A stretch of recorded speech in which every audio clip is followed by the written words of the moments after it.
So we've got quite a few things to talk about today, but when I was looking over your mini quizzes that you took, it looks like most of you are doing pretty good on a lot of the stuff, but I hope you can see how all this stuff with factoring, right, is going to play into everything that we do here in Module 5.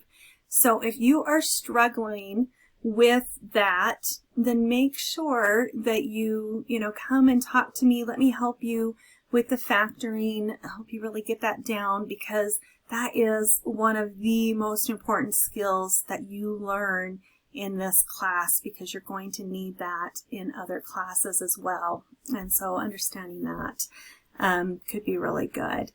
All right, and let's see. So yeah, as far as the car comparison project goes, I was planning on tonight in my office hours to discuss that. If you can't come tonight at my office hours, I can also spend a few minutes at the end of our class talking about that, because yeah, I know it can be kind of tricky with the graphs, and sometimes some students are struggling with getting the equations correct and stuff like that. So those are things that I can help you with tonight at my office hours. Remember, that's from 7 to 8 tonight. Or if you can't come then, just stay on maybe for a few minutes right after our class, and I can help you with it then. Okay? All right, but let's talk about, so let's start in 5.1. And remember, 5.1, you're talking about,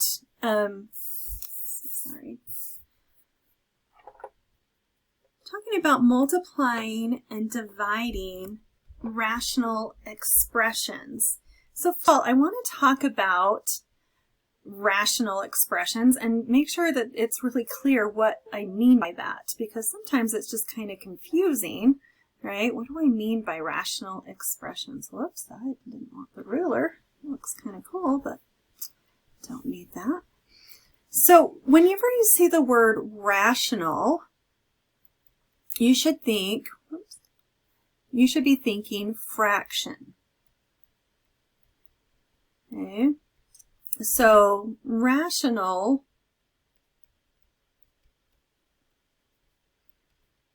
means you're talking about like a fraction. So rational numbers are any numbers that can be written as fractions.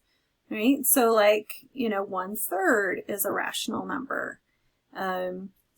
Even just 2 is a rational number, because I could put a 1 underneath it and make it into a fraction.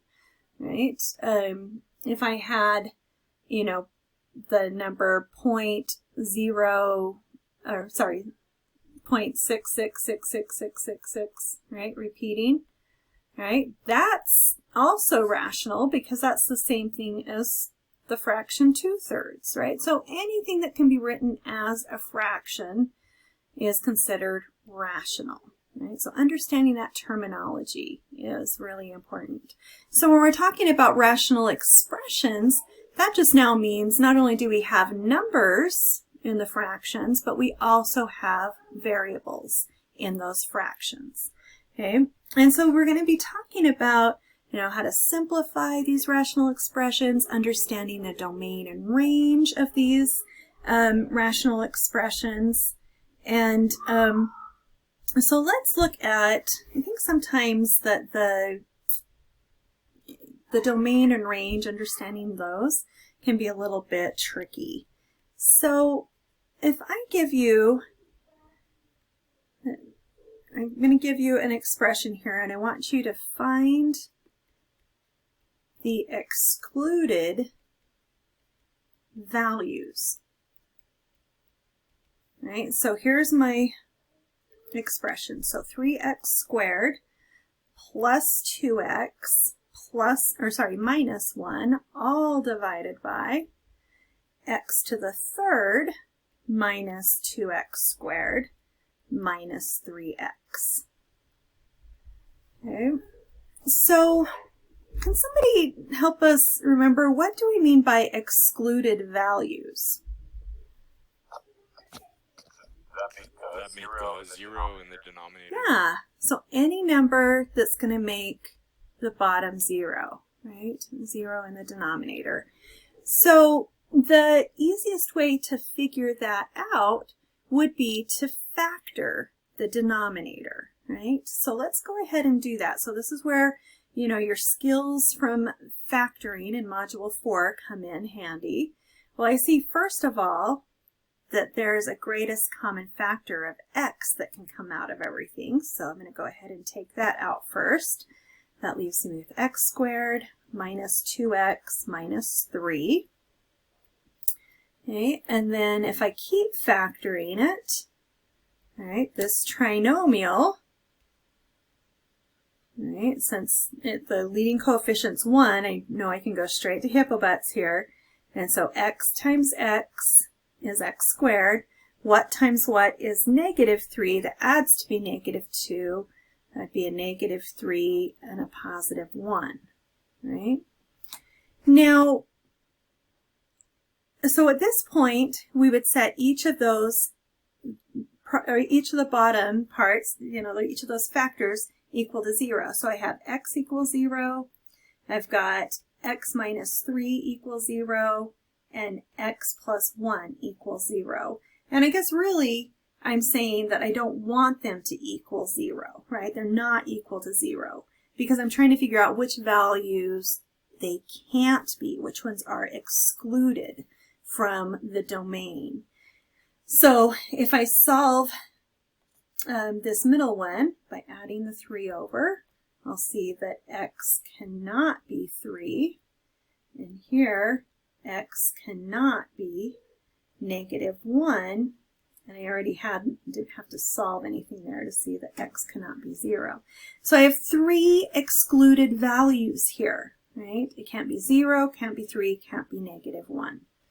Now, one thing that I want to caution you about on this is, you know, sometimes students just get in a habit of factoring both the top and the bottom, and that's just fine. So if we factored this, right? So let's take that 3x squared plus 2x minus 1.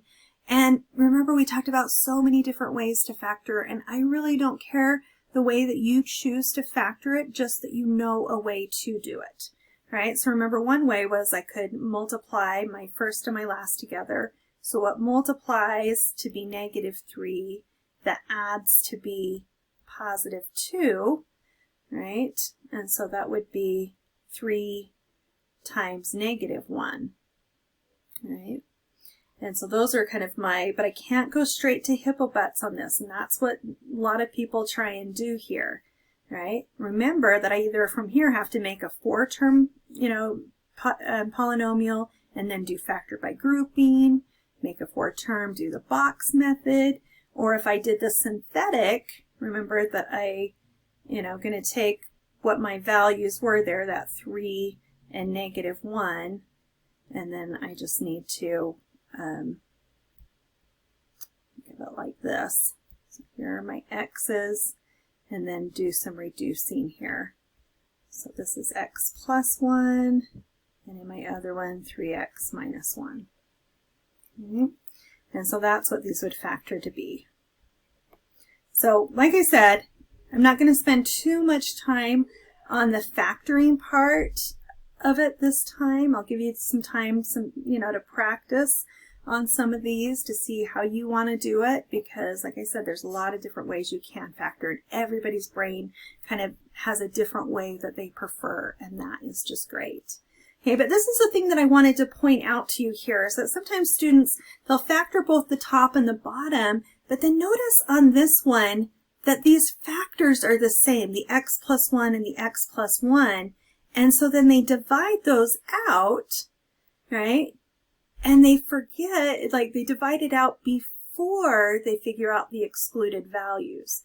So meaning they might just have, say the excluded values are 0 and 3, and not negative 1. But you've got to include that negative 1. Okay, so you're always going to figure out what the domain is first, and then do any kind of canceling out that you can there.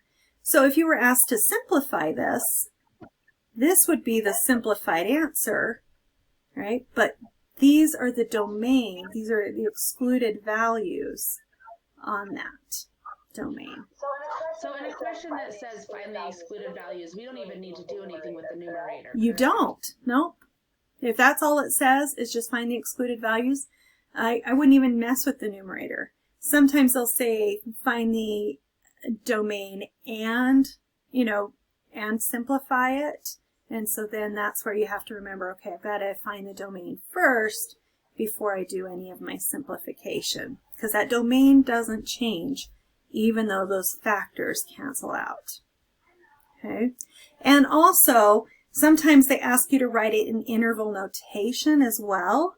So remember on this, and this is going to be kind of a long one written in interval notation, but if I was thinking of it on a number line, right, here's -1, here's 0, and here's 3, right, and none of these are included, right, but everything else is part of the solution, right? So when I'm writing down my interval notation on this, right, I'm looking at it from left to right, so it's going clear out to -infinity, then to -1, but it doesn't include -1, right? So I've got to put a parenthesis there, and then a union, right, because then I have all of this stuff in between -1 and 0, so that's my next part, -1 to 0, and then union again, 0 to 3, right, and then union again from 3 to infinity. So this is how it would be if it wanted it in interval notation, or if it said it just wanted the excluded values, it would be this way that I have boxed in red up here. All right, so this is interval notation. And then these are just the excluded values. All right. So if it asks for the excluded values, you just type in 0, 3, -1.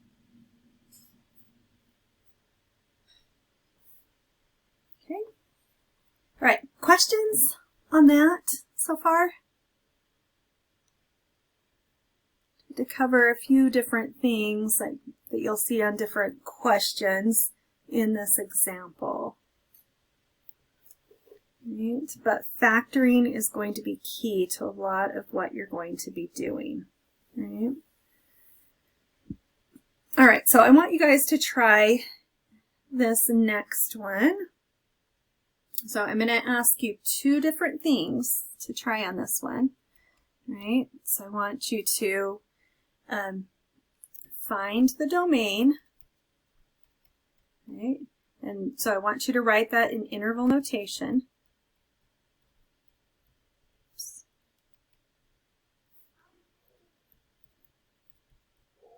And then simplify the expression. Okay, so you're doing two different things on this. I want you to try this one out. So this is what the expression says. So 2a to the third power minus 16 over 4a to the second power minus 12a plus 8. Okay, so go ahead and I want to give you a couple minutes to try this and see how you can do on this one.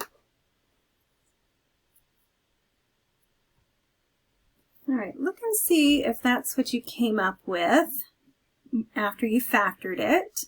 I haven't done any simplifying or anything like that yet. All I've done is I factored both the top and the bottom, right? But remember, so the two things that I want to do is I want to find the domain. So let's focus there first, right? And so the domain, we're going to set each of the bottom parts equal to 0. But remember, when I set 4 equal to 0, that's just nonsense. 4 doesn't equal 0, and there's no variable to solve for there, right? So you don't need to worry about that one.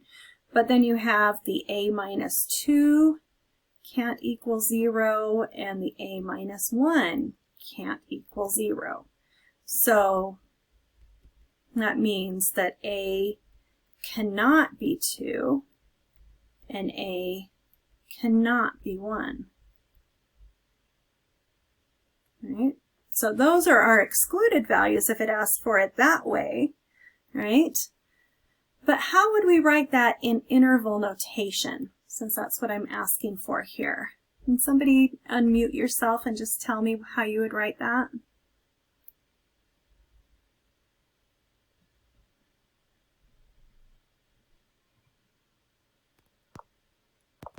Okay, it takes me forever to unmute myself, but I've got parentheses negative infinity 1, and then it's not included, and then the union of not included 1 and 2, which is also not included, and the union of also not included 2, and then infinity. Awesome. Perfect. Right? So there is the domain written in interval notation. Right? Okay, and now when we're simplifying the expression, right, we want to see it, since everything right here, and this is what I want to make sure, when we're factoring, everything is connected by multiplication, right? We've got all of these different factors, and they've got to cancel out by that whole factor. So I can see that there's an A minus 2 on the top, and that can cancel out with the A minus 2 on the bottom. Right? Now, this trinomial on the top, right, can't cancel out with that A minus 1. And sometimes students are like, well, can't I just divide that A into the A? Nope, you can't, because they're connected by add and subtract signs. So the whole thing, if you're going to get rid of, you know, one of them, you got to get rid of that whole part. Okay, the whole factor has to go. And then on this, right, 2 and 4 also has a common factor. 2 divides into 2 once and into 4 twice. And so then that means we are left with 1 times all of this. So just a squared plus 2a plus 4. And I don't really need these parentheses anymore on the top, but, and then 2 times a minus 1 on the bottom, and just leave it in factored form. You don't need to distribute that 2 back through, right? We'll just leave it in the factored form like this. So this is it simplified, right? And here is the interval notation of the domain. How many of you were able to come up with that? Will you click your hand raise button so I can see where everybody's at on these things? Click the hand raise button if you were able to get there. If you weren't quite done, were you on your way? Were you getting close? Maybe if you got the factoring correct. Okay, good. I'm glad you said something. So Angeline said she forgot to do something with the 2 and the 4. And I can see how that's really easy to forget about, right? You see those numbers out there and forget, oh, that's a fraction, then I need to reduce. Thank you for saying that, because I bet there's other people that did that as well. Okay. All right. So that's kind of some simplifying in it. Let's look at some stuff with multiplying and dividing these. Were there any questions specifically in 5.1 that dealt with the multiply and divide that you wanted to look at?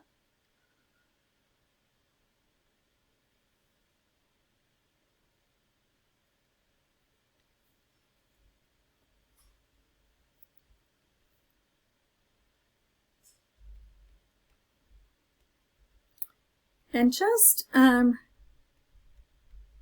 couple of things to remember, right? If you are dividing fractions, right? So if I had 1/2 divided by 3/4, right? Remember that the first fraction stays the same and the second one flips, and then it becomes multiplication.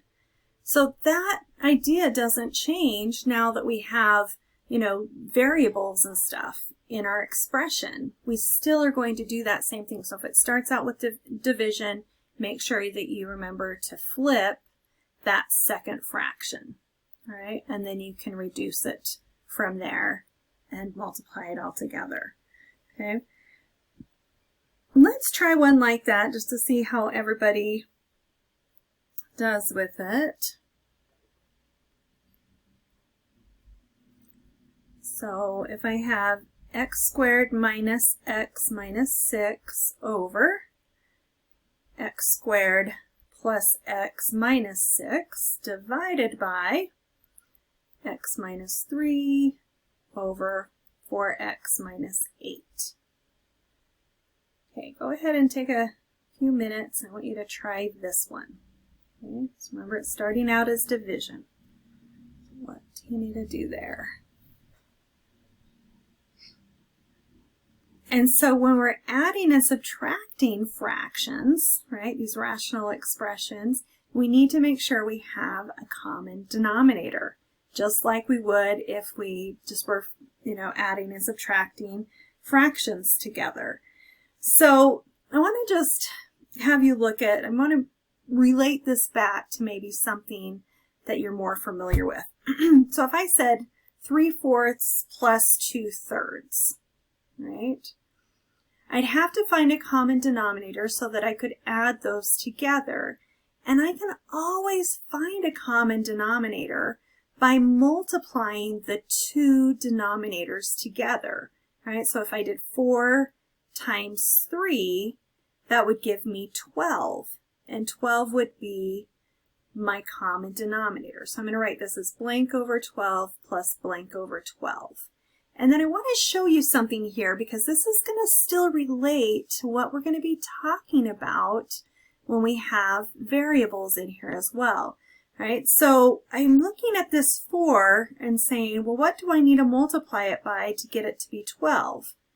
Well, it's basically going to be by that other term, right? By what I was missing there. So I need to multiply the 4 by 3, but that means the top also needs to be multiplied by 3. All right, so 3 times 4 is 12, 3 times 3 is 9 is my new top number there. Okay, and similarly on the other fraction, we're thinking 3 times what gives me 12, right? 3 times 4, right? And remember it was just the other, the other denominator there. And then I multiply that by the top as well. 2 times 4 is 8. Right? And then I can add those together to get 17/12, and then look and see if there's anything that can reduce there. And there's not, so that would be our answer. Okay? So we're going to, compare this to what we're doing with these rational expressions now. All right? So let's take a look at an example like this. If I had x plus 1 over x minus 2, subtract 4x plus 7 over 5x minus 10.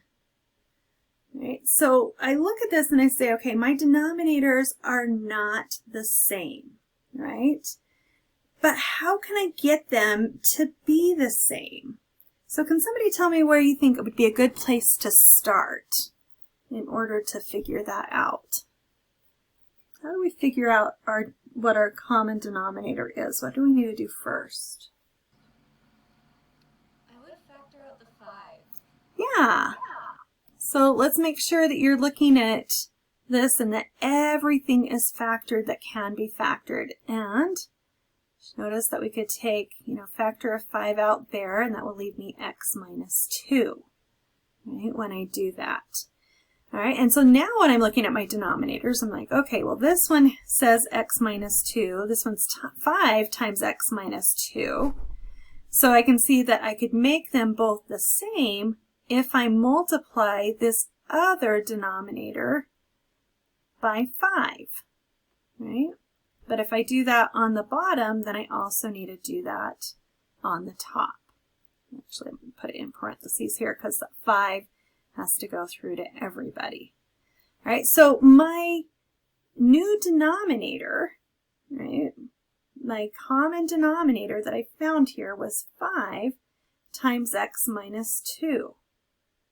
Right? But do you see the one that I wrote in purple here, 5 times x minus 2, that has everything it needs already.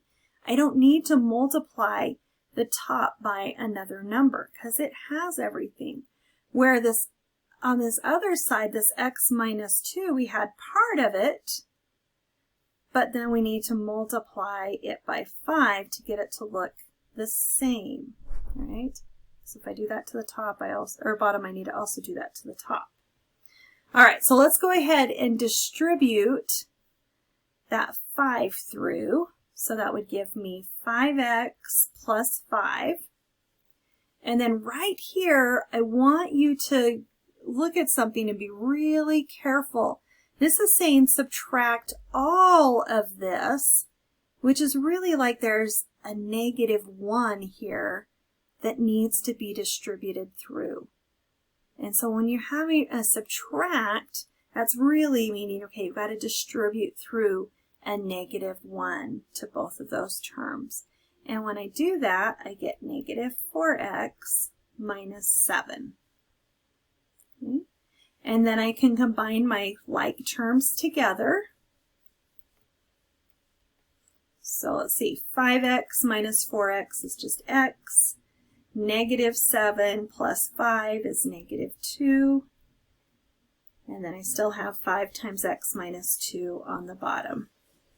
All right, and then I'm not done yet because now I need to look and see, the very last step is, can I simplify anything? And I can. I see that my x minus 2 on the top can cancel out with my x minus 2 on the bottom.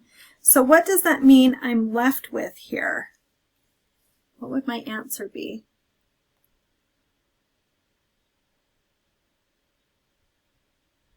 One-fifth. Okay, why is it 1/5 and not just 5? Because there's a 1 on top. Yeah, so when I do this, you know, when I'm dividing these out, I'm saying x minus 2 divided by x minus 2. Those are both leaving 1s there, right? And so maybe I'll put those in red so it's a little bit easier to see. And so I'm really, 1 is still left on the top, right? And then I have 5 times 1 on the bottom, which is just 5. Right? So be careful with that. Ones like that tend to throw people off, and it's easy to forget about that 1 that's there on the top still. Okay. Questions or any comments about that one? Finding that common denominator, is that making sense?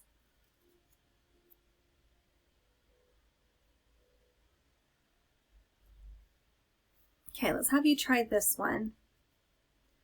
Let's have you subtract these two. So if this time I have 2 over x squared plus 5x plus 6, and then subtract 4 over x squared plus 4x plus 3. Okay. And so remember, to find our common denominator, we want to get everything on the bottom factored. Okay, so go ahead and start there. Get the bottom factored and figure out what your LCD is on this one.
Okay, so does everybody see that on this one, our LCD is actually going to be x plus 3 times x plus 2 times x plus 1. And those can be written in any order, but you just need to make sure that you have all three of those factors there, right? Because we're looking at this saying, okay, I need to make sure that everybody is accounted for in here, right? And so I've got to make sure that I have each of those different factors. So then that means my LCD is that x plus 3 times x plus 2 times x plus 1. And then I need to think about, okay, well, what is this guy missing that it needs over here? Well, it needs that x plus 1. So I need to multiply the top and bottom by x plus 1. Right, the bottom to make it look just like this, and whatever I do to the bottom, I also have to do to the top. Right, and then on my other fraction, I'm looking at it going, okay, what is this guy missing? Well, it's missing an x plus 2. So multiply it on the bottom, also multiply it on the top. Okay, and now I just need to distribute that through. So if I have 2x plus 2, and then on this one, be really careful because, again, there's that subtract sign there. And if it's easier for you to change this to, add a -4 so that you remember that it's really a -4 you're distributing through, right? So that would be -4x and then -8. And oftentimes it's that last term, that -8, that a lot of times people tend to put as a +8 instead. Okay, so just be careful there. And then let's get our like terms together. So 2x minus 4x is -2x. 2 minus 8 is -6. And then on the bottom, I still have my x plus 3 times x plus 2 times x plus 1. Okay. Am I done, or is there anything more I can do here, guys? What do you think? You can factor a -2. Yeah, so remember that the very last step on these when you're adding and subtracting is after you combine the like terms, you want to see, can that factor so that I can cancel out with something on the bottom. So a -2 will factor out, leaving x plus 3. And now I can see that those x plus 3 factors, right, will cancel out. And so I'm left with just a -2 on the top, and then x plus 2, x plus 1 on the bottom. Oh, cut off that 2 there. All right. Questions on that one? How we do that there?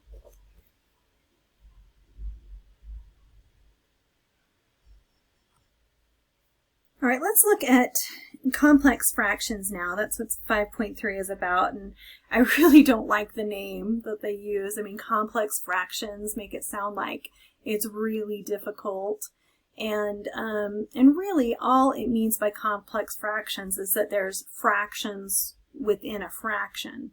But really, if you think about it, this big fraction bar that here is really just a division sign, right? And so it's basically saying the stuff on the top divided by the stuff on the bottom. So there's two different ways that is talked about in the videos, and that you'll see when you are trying to simplify these complex fractions. And one way is to get, the common denominator on the top and get it all to be one fraction, right? So you can add those fractions together, get an LCD on the bottom, and subtract those together, and then in the end, since it's connected by division, you would just flip it and multiply. So that's one way, but I think that the other way I'm going to talk to you about is the way that most students prefer to simplify these, but like I said, like either way is great. If one way works better for you than the other, then I want you to use that way that works better for you, okay? But basically on this second way that I'm going to talk about, rather than finding just an LCD on the top and an LCD on the bottom, we're actually going to figure out what the LCD would be for all of the fractions, right? Both top and bottom. So if I looked at the top, if I was just focusing on the top part here, right? If I was trying to make an LCD, and I'm just going to circle these here so you can make sure that you're seeing which one. So if I'm looking at these, what would the LCD of those two denominators be? Can somebody tell me?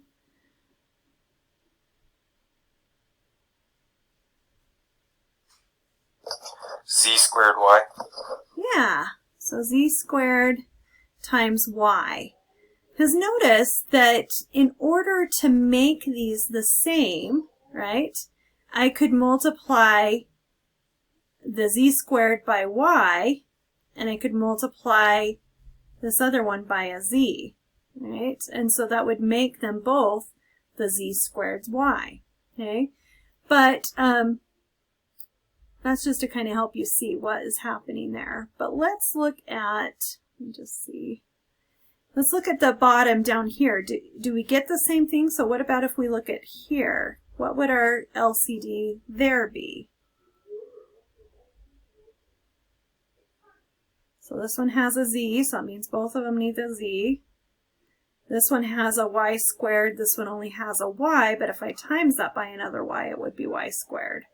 So zy squared would be my LCD just on the bottom, right? But then if I'm looking, I want to look at both of these and figure out what the LCD is of both the top and the bottom, right? If I'm doing it this way. Well, this, you know, we've got a z squared on here and a z, so that means that we'd have to keep that z squared because I could times the this bottom z by a z to make that z squared, okay? So I'm just going to write some more, like overall LCD is going to be z squared, and then I've got a y on the top and a y squared on the bottom, so I'd have to stick with that y squared. Right, so z squared y squared would be my LCD. And so that means that is what, if I'm going to do it this other way where I'm finding the LCD of everything, right, I'm going to multiply everything by that z squared y squared. So everything on the top will be done that way. Let me see. Let me rewrite this out over here. It might be a little easier.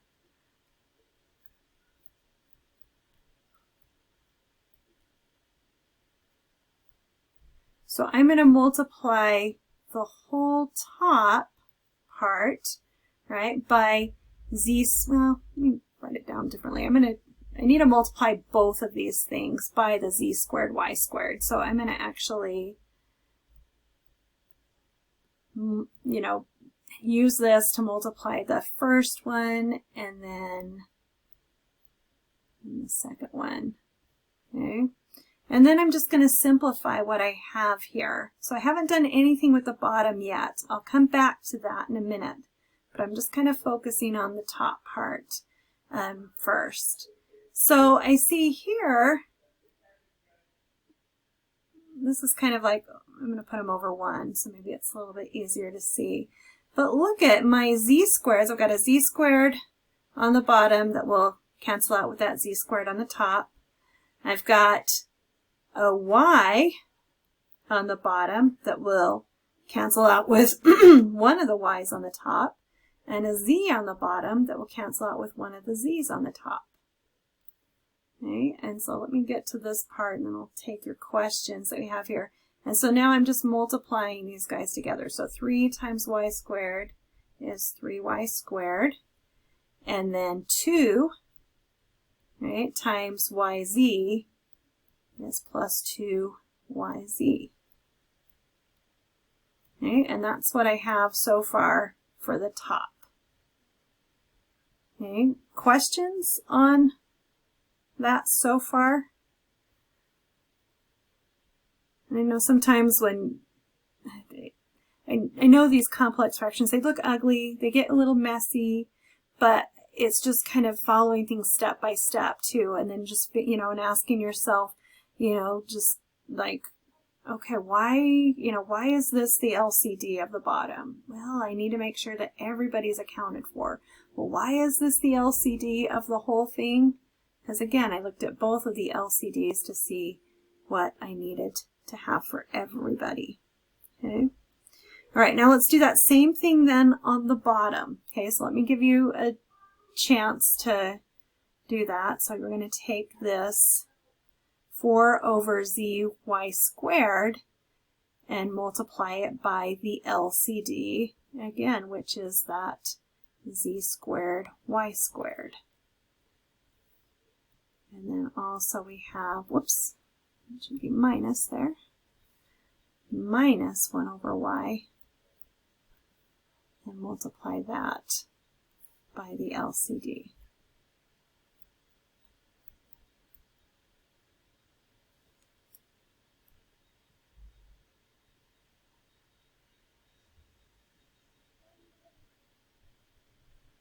Okay, go ahead and simplify that bottom and see what you come up with there.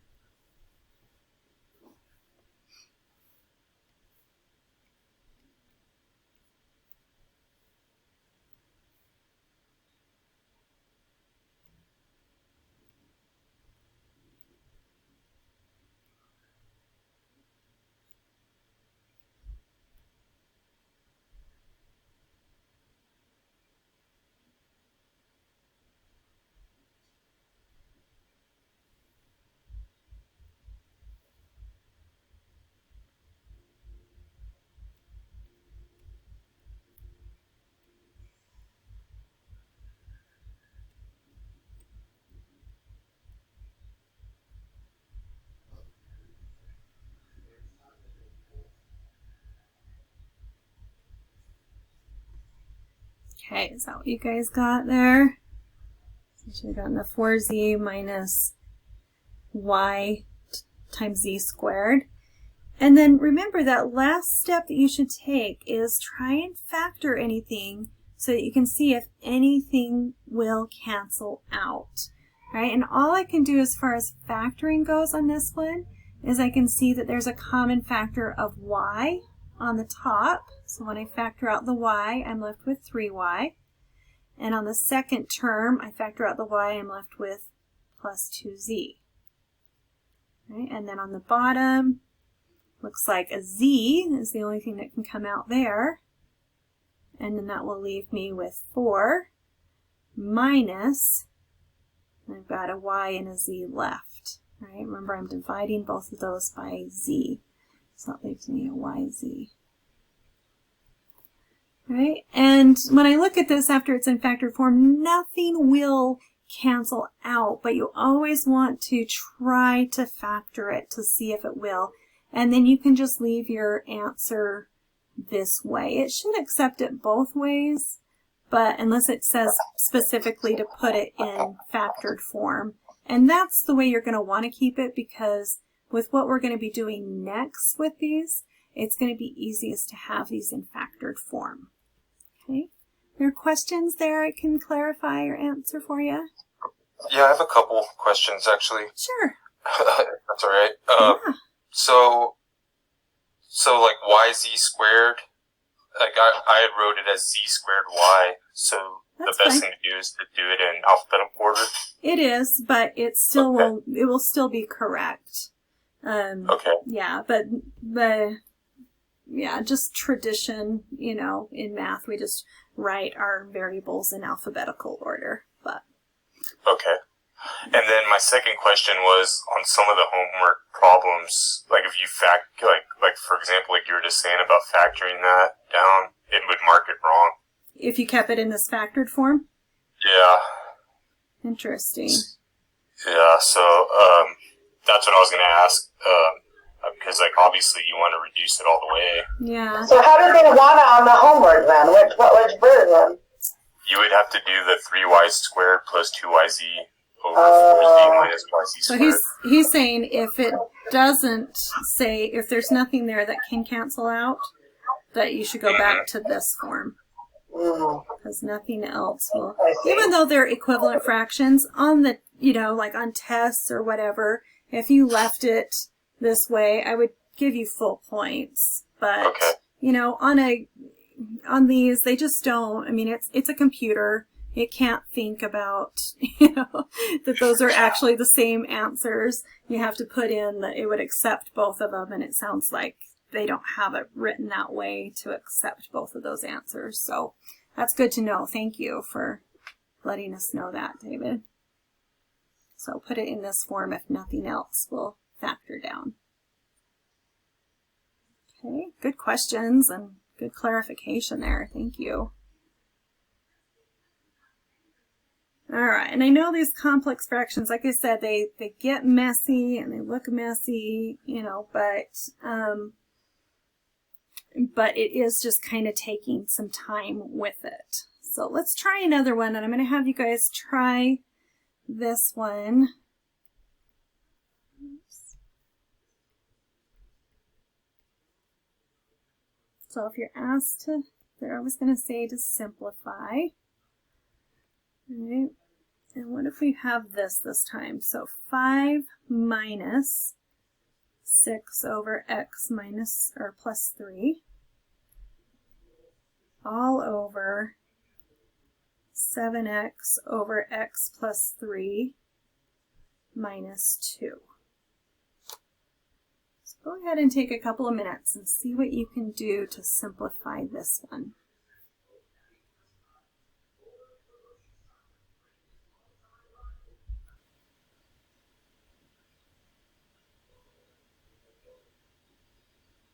Okay, let's take a look at this. Go ahead and clear your hand raise button. So first of all, I just want to make sure everybody is seeing why the LCD is x plus 3. All right, that's the first thing you've got to make sure that you understand. This one's not too bad because we see that the, you know, denominator on top are just 1 and x plus 3, and on the bottom it's x plus 3 and 1. All right, so they're just going to be x plus 3. Is that clear?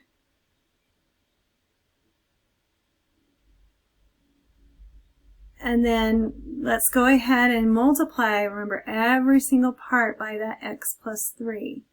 So when I do that, right, on this first one, I'm distributing that 5 through, right, to the x and to the 3. So that part says 5x plus 15, right, if I'm distributing that 5 through. But then on this second fraction, notice that this is kind of like over 1, right? And so that x plus 3 on the top with the x plus 3 on the bottom divide out, right? Because remember, these are connected by multiplication, so that's why I can divide these out.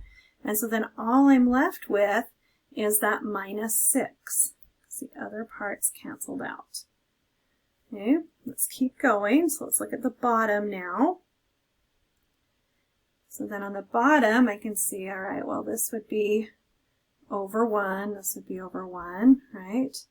But these x plus 3's will cancel out. And so that will just leave me 7x.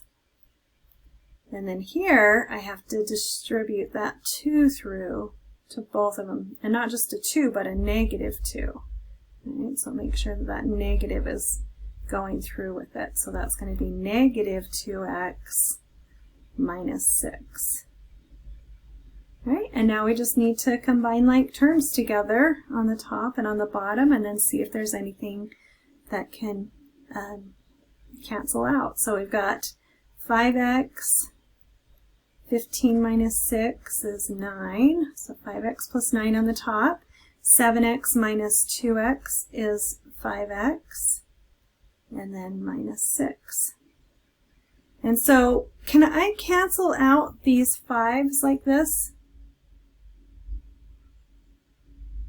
What do you guys think? No.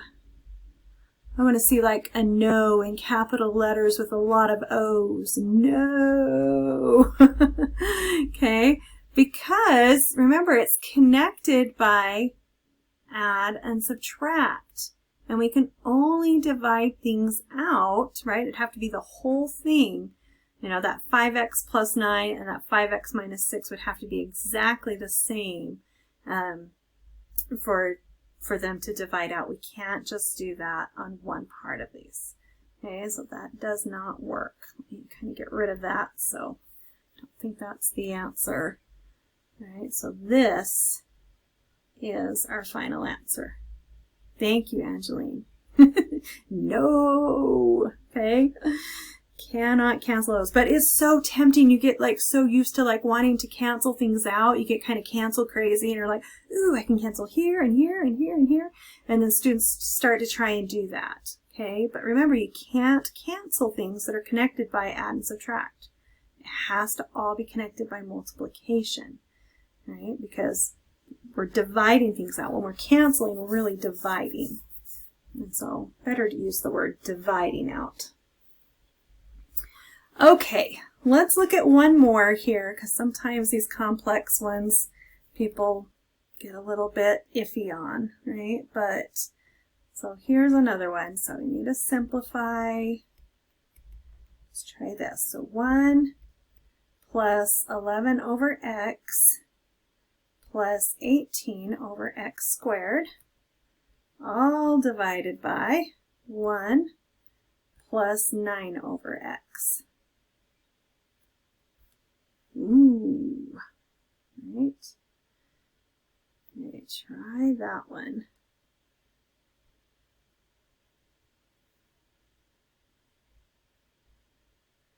Remember, the difference between equations and expressions is the equations start off with equal signs in them, right? Everything that we've been doing so far, we've just been simplifying because we were just given, you know, this first part and it didn't say it equaled anything, right? We don't know what it equals to. I'm putting this statement here showing that what I had first is equal to that next one.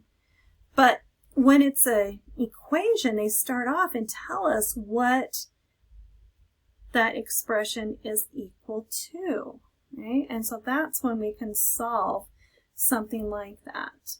So let's take a look at one like this. So if you're asked to solve, right, so we're trying to figure out what x is on here, and we're given 3/2 minus 1 over x minus 4 equals, right, so here's the equation, equals -2 over 2x minus 8. Okay. And before we do anything here, we kind of got to go back and remember about domain. And remember when we're solving, right, that there's some values that are excluded values, some values that x cannot be, right? And so I'd want to factor everything on the bottom first to then figure out what can x not be, what could possibly make, you know, a 0 on the denominator. We can't divide by 0. So I can't factor anything from the 2 or the x minus 4, but I can see that here, let me do it in a different color. Here I can factor out the 2, leaving x minus 4, right? And so I can see that I have this factor of x minus 4, so I know that x cannot equal 4. So I want to think about this and kind of write that down at the beginning. It will be easier for you to kind of take note of that before we start solving through it, right? And it can't equal 4 because 4 minus 4 is 0. 2 times 0 is 0. We can't divide by 0, which is what that would make us do. Okay, but it can be any other number, just not 4. All right, so now when we're solving these rational expressions, right, we need to again find the LCD. Right, so we've got 2, we've got x minus 4, and we've got 2 times x minus 4. Well, the LCD is going to be 2 times x minus 4, because remember, we've got to make sure that everybody has every part accounted for, right? And so in this 2 times x minus 4, well, the 2 shows up here in this first one. X minus 4 shows up in that second one, right? So I'm going to multiply the whole thing by my LCD. So it's kind of similar to what I was doing before. So now I'm going to take, oops, I did it in a different color. Let's do this one. So if I take and multiply this by the LCD by 2 times x minus 4, multiply that second fraction also by 2 times x minus 4, and by my last fraction, 2 times x minus 4. And keeping in mind we could put a 1 underneath each of these. That helps you when you're thinking about fractions. Because now we're going to simplify each of these fractions, right? And I can see here that the 2 in the denominator is going to cancel out with the 2 out here. So I killed off the denominator, right? I'm trying to do that. The whole reason why I'm multiplying everything by the LCD is so that I can get rid of that denominator so that I will be able to solve for x. I can't solve for x when it's there on the bottom, okay? And so I'm going to kill off the denominators. That's going to leave me here with 3 times x minus 4. And then in the next step, I'll distribute that through, but I just want to make sure that's clear to everybody. Okay, moving on to our next part, I can see that my x minus 4 on the bottom will cancel out with an x minus 4 on the top. So now I'm left with -1 times 2. So that's going to give me a -2 on that part. Right, and then equals, let's see what we can cancel out here. Well, there's a 2 on the bottom that cancels out with a 2 on the top, and x minus 4 on the bottom that cancels out with an x minus 4 on the top. So everything cancels out on that one. So that's nice. So I'm just left with a -2 on the right side of the equation. And now when I look at that, I'm like, well, that's not so hard to solve, right? I can totally do this. It's just starting off, seeing all those fractions and stuff. Sometimes people get really overwhelmed and like, oh my goodness, can I do this, right? But kill off the denominators by multiplying by the LCD, and then you're left with something that's not so bad, right? So let's distribute that 3 through so we can solve this. So I got 3x minus 12 minus 2 equals -2. Let's combine my terms together. So 3x minus 14 equals -2. Let's add the 14 over. So we get 3x equals 12. And when we divide by 3, we get x equals 4. Okay, so is that my answer?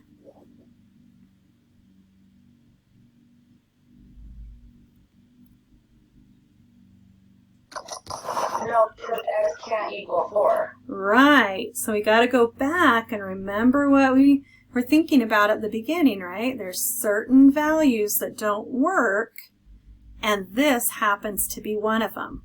So this is called an extraneous solution. So this is not a good answer, right? It's going to make the bottom 0. So it makes bottom 0. Let's put that here.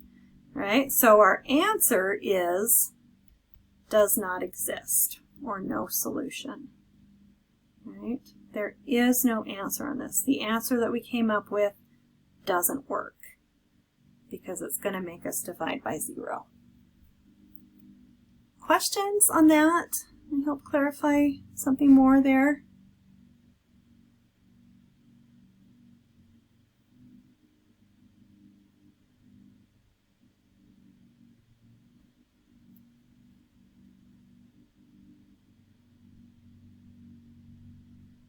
Okay, so sometimes you'll come up with a no solution or does not exist, right?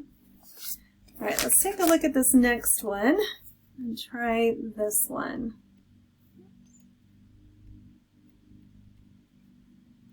So this time again, now we're solving, not simplifying, right? So make sure you notice those directions. They mean two different things. So we've got x over x minus 8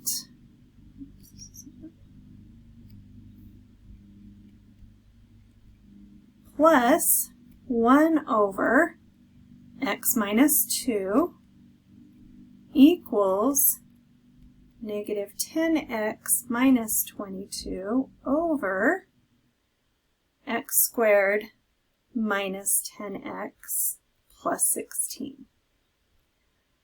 All right, so I want you guys to help me work through this step by step, okay? So tell me, where would be a good place to start? What should I start off doing? Factor the denominator on that last problem. Yeah, so the x minus 8 and the x minus 2, those can't factor any further, but I sure could factor this one, right? So we want to make sure we factor anything we can. So x, let's see, 8 and 2, and they're both negative, right? Okay, and so that means, right, that my LCD is the x minus 8 times x minus 2, right? Both of those multiplied together. Okay, so now what? What do I do after I find that LCD?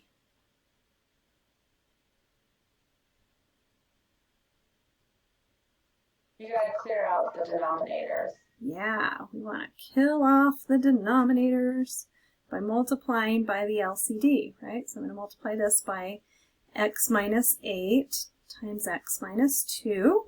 And same thing on this part. And the last one.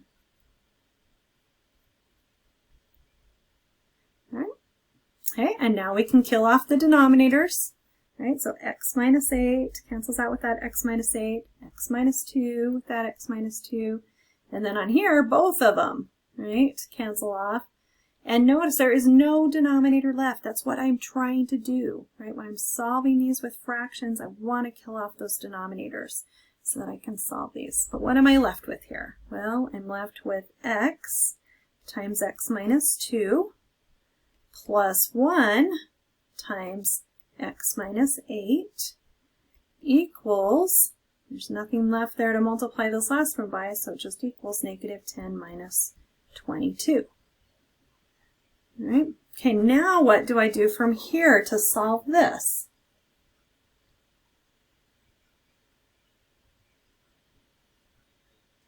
Distribute.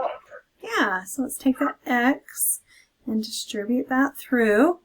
So I've got x squared minus 2x plus x minus 8 equals negative 10. Whoops, where did my x go? Oh, that was supposed to have an x in it to start off with. I don't know why I didn't put it there. Sorry, guys. So, that would seem really silly because you would just combine those two terms together if they were both just negative 10 and minus 22. So if you already added those together, then sorry about that. Rewrite that so it's negative 10x minus 22. All right, now, remember when I have an x squared, right? So we talked about this in Module 4. When I'm trying to solve something with x squareds, I got to get everything over to one side and put the other side equal to 0 so that I can try and factor it to see what my answer would be. All right, so I can combine some like terms here. So I've got x squared minus x minus 8. And then I'm going to go ahead and add my 10x over and add my 22 over. All right, because I want to get everything over on one side. I want one side equal to 0. Okay, so that leaves me on the left with x squared plus 9x right? And then plus, let me get there, plus 14. Yeah. And then let's go ahead and factor it, right? Now that everything's over on one side, set equal to 0, and I can factor that. So x times x, 7 and 2, both of them positive. All right, so then what do I do from here to find my answers?